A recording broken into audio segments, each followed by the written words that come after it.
Hello everyone, and welcome to this quick Excel tutorial. If you need to add a new row, simply right-click on the row number where you'd like the new row to appear. From the menu, select Insert. You can also select multiple rows before right-clicking if you want to insert several at once. Next, let's look at inserting columns. To insert a new column, right-click on the column letter where you want the new column to appear, and choose Insert. Excel will shift the existing columns to the right, giving you space for your new data. This is especially useful when you need to add an extra data field or calculation column without disturbing the existing layout. When you insert a new row, Excel shifts all the existing rows downward to make room for the new one.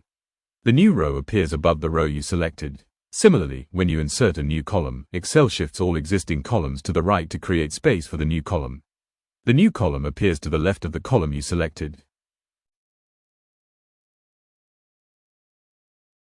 Now, let's move to deleting rows. To remove a row, right-click on its row number and select Delete. Excel will automatically move the rows below upward to close the gap. Always double-check before deleting to avoid losing important data.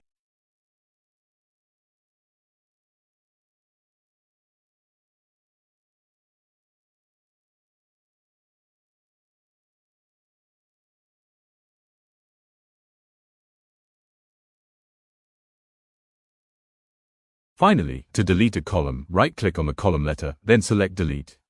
Excel will shift the remaining columns to the left, keeping your worksheet neatly aligned. These simple steps help you manage your spreadsheet structure effectively, whether you're updating records, adding new information, or cleaning up unnecessary data.